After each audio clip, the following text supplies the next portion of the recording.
ఒక 34 ఏళ్ల రాజ్యసభ సభ్యుడిని సస్పెన్షన్ చేయడం జరిగింది.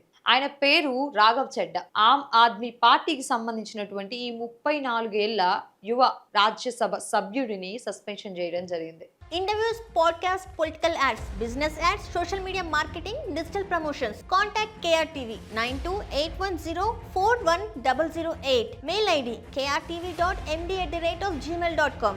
ఈ మధ్య కాలంలో యూత్ బాగా ఈయన వీడియోస్ కానీ ఈయనకు సంబంధించినటువంటి విషయాలను కానీ ఈయన రాజ్యసభలో లేవనెత్తినటువంటి అంశాలను గురించి కానీ సోషల్ మీడియాలో తెగ షేర్లు చేసేస్తా ఉన్నారు. ఎందుకు ఆయన అసలు ఏ విషయాలను గురించి డిస్కస్ చేస్తూ ఉంటారు, అసలు ఆయన సస్పెన్షన్ అవ్వడానికి గల కారణాలు ఏంటో ఈ వీడియోలో చూద్దాం.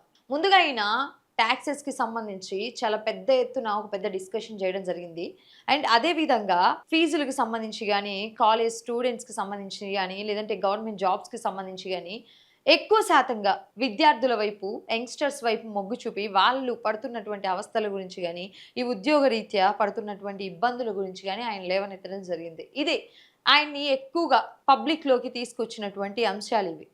అయితే 2023లో పాలకపక్షం ఢిల్లీ క్యాపిటల్కి సంబంధించి ప్రభుత్వ ఉద్యోగదారులు మరియు ఐఏఎస్లు ఐపీఎస్లు వాళ్ళ బదిలీలు వాళ్ళకి సంబంధించినటువంటి ప్రమోషన్లు కానీ వాళ్ళకి సంబంధించిన నియంత్రణ విషయం ఎవరి చేతుల్లో ఉంటే బాగుంటుంది పూర్తిగా అని చెప్పేసి ఒక ప్రణాళిక గురించి డిస్కషన్ చేస్తున్నటువంటి నేపథ్యంలో రాఘవ్ చెడ్డా అనేటటువంటి వ్యక్తి కొంతమంది ఎంపీల అనుమతి లేకుండా వాళ్ళ పేర్లను ఆ కమిటీ మెంబర్స్గా యాడ్ చేయడం జరిగింది. ఆయన చేసినటువంటి ఈ పని ఏదైతే ఉందో ఇదే ఆయనకు ఒక ఉచ్చు బిగిచ్చి ఆయన్ను చివరికి సస్పెన్షన్ వేటు దాకా తీసుకొచ్చిందని చెప్పొచ్చు. ఆ ఎంపీలే తిరిగి మా పర్మిషన్ లేకుండా మా పేర్లను ఆ కమిటీలో ఎవరు జత చేశారు, ఇది ప్రివిలేజ్ ఇష్యూ కిందకి వస్తుంది అని చెప్పేసి ఆయన విమర్శించడం స్టార్ట్ చేసింది. అయితే దీనికి సంబంధించి ప్రివిలేజెస్ కమిటీకి వాళ్ళు ఒక నివేదిక ఇచ్చారు. విచారణ జరుగుతున్న నేపథ్యంలోనే ఈయన్ని సస్పెండ్ చేయడం జరిగింది. జరుగుతోంది విచారణ, ఆ విచారణ నేపథ్యంలోనే ఈయన్ని సస్పెండ్ చేయడం జరిగింది. దీనికి సంబంధించి ఆమ్ ఆద్మీ పార్టీ సభ్యులు ఏమంటారంటే ఇది రాజకీయ కక్ష సాధింపు. ఇది ఇంకా కమిటీ చర్చ అనేది జరుగుతూ ఉంది, ఇంకా నివేదిక ఏం ప్రకటించలేదు.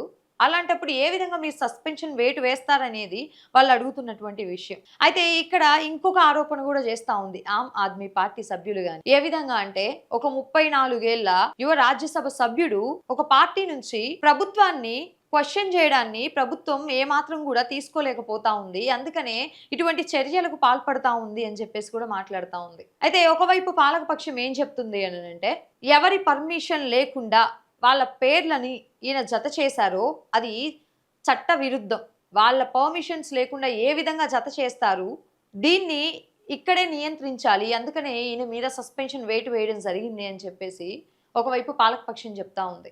సో దీనికి సంబంధించి మొత్తం దేశంలో కూడా ఈయనకి మద్దతు లభిస్తా ఉంది. అదే విధంగా ఈ అంశం మీద పెద్ద ఎత్తున చర్చ జరుగుతా ఉంది రాజకీయంగా. ఇవన్నీ రాఘవ్ చెడ్డా అనేటటువంటి ఈ వ్యక్తి ఎవరైతే ఉన్నారో ఈ పర్సన్ రాజ్యసభ సభ్యుడిగా ఉన్నటువంటి ఈ పర్సన్ ప్రశ్నించడం అనేది చేశారు. దాన్ని జీర్ణించుకోలేని ప్రభుత్వం ఈ విధంగా ఆయన మీద సస్పెన్షన్ వేట్లు వేసింది అని చెప్పేసి ఆయన చెప్తా ఉన్నారు. అంటే ఇక్కడ పాలక పక్షానికి మాత్రమే అధికారం ఉందా, వాళ్ళని ప్రశ్నించడానికి ఇంకెవరికి అధికారం లేదా అనేటటువంటి వాదనలు కూడా ఆయన వినిపిస్తా ఉంది. సో ఈ విధంగా ఈయన లేవనెత్తినటువంటి ఈ అంశాలన్నిటికీ చాలా విస్తృతంగా సోషల్ మీడియాలో యంగ్స్టర్స్ నుంచి మద్దతు లభిస్తూ ఉంది. రీసెంట్ గా ఇక ఈయన సస్పెండ్ అయినప్పటి నుంచి ఈయన వీడియోలను కానీ ఈయన మాట్లాడినటువంటి మాటల్ని కానీ సోషల్ మీడియాలో అంటే పెద్ద ఎత్తున ఆయనకి సపోర్ట్ లభిస్తూ ఉందని చెప్పుకోవచ్చు.